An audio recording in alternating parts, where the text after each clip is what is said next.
Hello dear students, welcome to concept point. मैं previous video में बताया था आपको फंडामेंटल थ्योरम ऑफ अर्थमेटिक, और वहाँ पे मैं आपको सिखाया था कि कैसे किसी भी दो नंबर या तो तीन नंबर होंगे तो उसका एचसीएफ और एलसीएम कैसे फाइंड आउट करते हैं। ठीक है, तो आज के वीडियो में मैं आपके लिए लेकर आया हूँ कि फंडामेंटल थ्योरम ऑफ अर्थमेटिक का एप्लीकेशन। एक फार्मूला होता है बच्चों कि एचसीएफ इंटू एलसीएम जो होता है वो that is equal to product of two numbers. तो वो सर उस पर बेस्ड कुछ क्वेश्चंस करते हैं, तो समझते हैं उन सारी बातों को। तो सबसे पहले देखा जाए कि बहुत ही, ये देखिए नोट पॉइंट में लिखा गया है, एक फार्मूला होता है बच्चों। क्या होता है फार्मूला सर? तो फार्मूला क्या होता है कि एचसीएफ इंटू एलसीएम, यानी कि किसी भी दो नंबर का HCF. Point to be noted, मैंने बोला आपको सिर्फ और सिर्फ दो ही नंबर बोला, तीन नंबर रहेगा तो फार्मूला वैलिड नहीं होगा। ठीक है ना? तो HCF of two number that is equal to HCF into LCM, HCF into LCM of two number that is equal to product of two numbers लिखा जाता है। ठीक है, और ये जो है वो नोट पॉइंट में बहुत प्यारा सा बात लिखा हुआ है कि HCF डिवाइड्स LCM कंप्लीटली। क्योंकि मैं आपको कल प्रीवियस वीडियो में बताया था कि जब LCM निकालना होता है तो LCM जब फाइंड आउट करते हैं तो पहले HCF इंटू समथिंग लिखते हैं, यानी कि every LCM is divisible by its HCF। ठीक है ना? चलिए देखते हैं, और आज का क्लास में देखिए कुछ कुछ क्वेश्चंस करते हैं इस पे बेस्ड। जैसे मैं आपको एक फार्मूला बताया कि HCF into LCM that is equal to product of two numbers. This formula is valid only for the two numbers. ठीक है ना? इस बात को दिमाग में रखना है। देखिएगा, तो सबसे पहला क्वेश्चन देखा the HCF of two number is, यानी कि बच्चों बात किया जाए तो दो नंबर का HCF दिया हुआ है। मैं मान लेता हूं कि नंबर ए है, दूसरा नंबर बी है, इज 145 एंड दियर LCM, यानी कि LCM of A and B is given here 2175। तब आपसे क्या पूछा गया बच्चों? If one of them is, तो मैं मान लेता हूं कि इसमें से कोई भी एक है, ए या तो बी, तो मैं मान लेता हूं कि ए का वैल्यू दिया गया था 725। तब कह रहा था कि फाइंड द अदर नंबर। तो अदर नंबर कैसे फाइंड आउट करेंगे?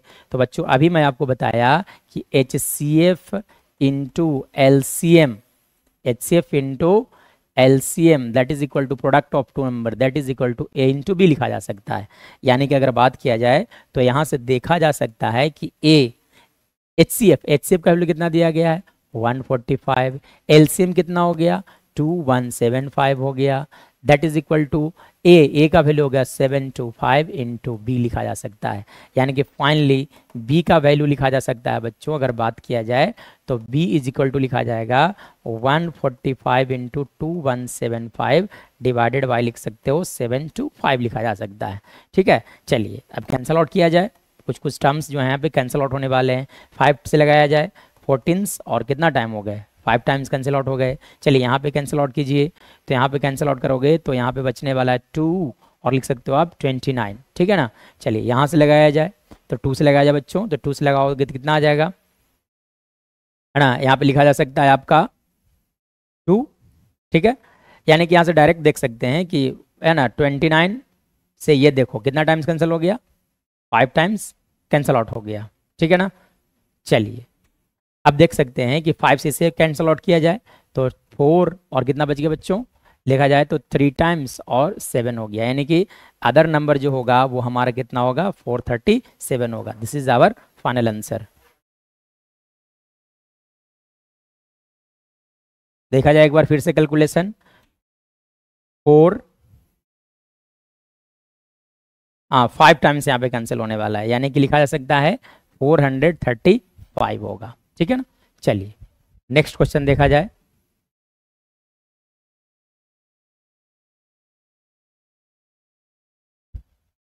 नेक्स्ट देखा जा सकता है, अगला क्वेश्चन देखिए, the HCF of A and B is, क्या बोला गया है कि the HCF of A and B is 5, मतलब दो नंबर है, इन दोनों का HCF दिया गया है, ए कॉमा बी का HCF 5 दिया गया है, एंड दियर LCM, यानी कि दोनों नंबर का LCM दिया गया है, that is LCM of A and B that is equal to A और बी का LCM दिया गया 200। तो हम लोग जानते हैं कि LCM HCF, हम लोग जानते हैं कि HCF into LCM that is equal to A into B लिखा जाता है। यानी कि कहा जा सकता है कि HCF का वैल्यू हो गया 5 × 200 that is equal to AB। यानी कि कहा जा सकता है कि AB का वैल्यू आ गया आपका 1000। So this is the right answer, या ना। यानी कि दोनों नंबर को मल्टीप्लाई करना होगा तो इस तरह से लिख सकते हैं 1000 के इक्वल होगा। चलिए अगला देखा जाए। नेक्स्ट देखिए, अगले क्वेश्चन में देखोगे बच्चों तो क्या बोला गया, the LCM of two number is 9 times their HCF। मतलब कि दो नंबर का एलसीएम जो होगा that will be equal to 9 times of their HCF। ठीक है, चलिए आगे बढ़िए, पढ़िए। The LCM of two number, मतलब दो नंबर का एलसीएम जो है वो 9 टाइम्स है HCF का। The sum of the LCM and HCF, मतलब दोनों LCM और HCF को ऐड करोगे तो that is going to give you 500। ठीक है ना। तो क्या कहा जा सकता है, LCM को LCM के जगह पर क्या लिख सकते हो बच्चों, देखो 9 HCF लिखा जा सकता है। यानी कि यहाँ पे कहा जा सकता है 9 HCF प्लस हो गया आपका HCF that is equal to 500। ठीक है, चलिए आगे बढ़ा जाए। यानी कि देखोगे तो ये दोनों टर्म्स ऐड हो गए तो 10 HCF का वैल्यू आ गया आपका 500। यानी कि HCF का वैल्यू कहा जा सकता है 500/10 होगा। यानी कि 10 से 10 कैंसिल आउट हो गया, यानी कि दोनों नंबर का HCF हो गया आपका 50 हो गया। चलिए अब LCM कैसे फाइंड आउट किया जाएगा, तो LCM के लिए क्वेश्चंस के अनुसार चलोगे तो 9 टाइम्स ऑफ HCF लिखा गया है। यानी कि 9 × HCF कितना था देखिए, 9 × HCF और HCF आया 50, तो यहाँ से मल्टीप्लाई करोगे तो दैट विल इक्वल टू 450 के बराबर होने वाला है। चलिए अगला देखा जाए।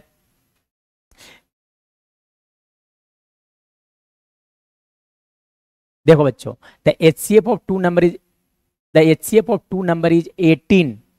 यानी कि दो नंबर का HCF दिया गया है, यानी कि HCF ऑफ A and B is given 18 here.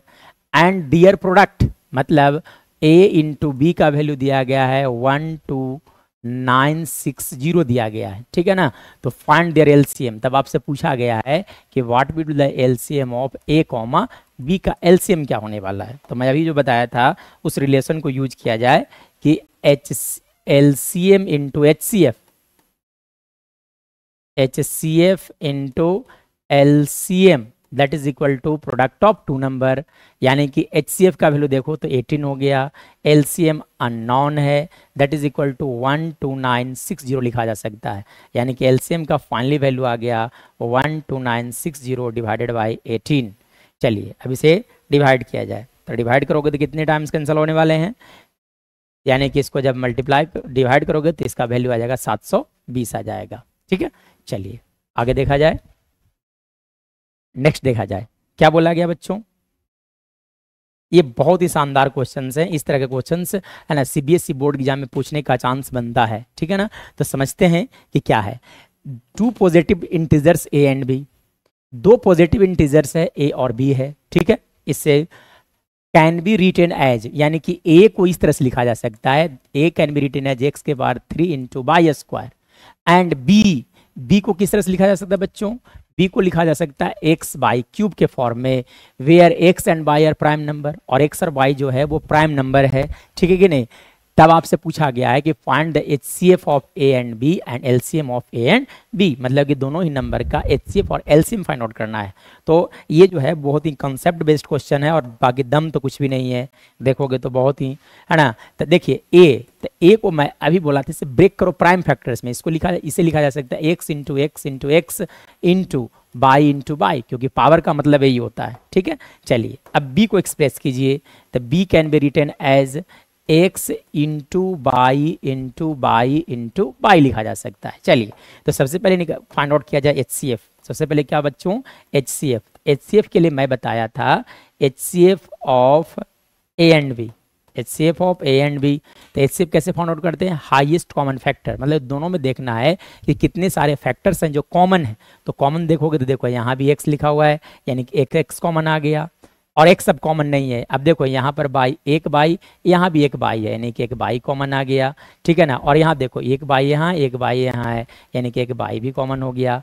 यानी कि ओवरऑल बात किया जाए बच्चों तो लिखा जा सकता है x/², यानी कि इन दोनों नंबर का HCF होगा x/²। चलिए अब हम लोग फाइंड आउट करते हैं LCM। तो LCM of A, B, LCM, तो LCM कैसे फाइंड आउट किया जाता है, तो एलसीएम फाइंड आउट करने के लिए क्या किया जाएगा कि सर पहले तो एचसीएफ लिख दीजिए, एचसीएफ पहले लिख देना होता है, ठीक है ना। तो एचसीएफ देख सकते हो कितना है, एक्स बाई स्क्वायर। अब देखो यहाँ पर देखो एक्स कितना रिमेनिंग है, यहाँ पे एक्स 2 रिमेनिंग है, यहाँ पे एक भी नहीं, यानी कितना एक्स लिखाने वाला है और 2x लिखाने वाला है। यहाँ देखो एक भी बाई नहीं, लेकिन यहाँ पे एक बाई रिमेनिंग है, तो यहाँ पे बाई लिखा जाएगा, यानी कि मल्टीप्लाई करोगे तो वो आ जाएगा x के पावर 3 इंटू बाई के पावर 3, यही होगा आपका एलसीएम होगा, ठीक है ना। चलिए, तो इस तरह से आज हम लोगों ने सीखा कि एचसीएफ इंटू एलसीएम पर जो क्वेश्चंस कैसे सॉल्व होते हैं, और ये जो है बच्चों ये बहुत इंपॉर्टेंट है आपके लिए, बोर्ड एग्जाम में आने का चांस बहुत ही ज़्यादा है, इसलिए इस वीडियो को अच्छे से पढ़ें और अच्छे से सीखें। That's all for today, we will meet in the next video.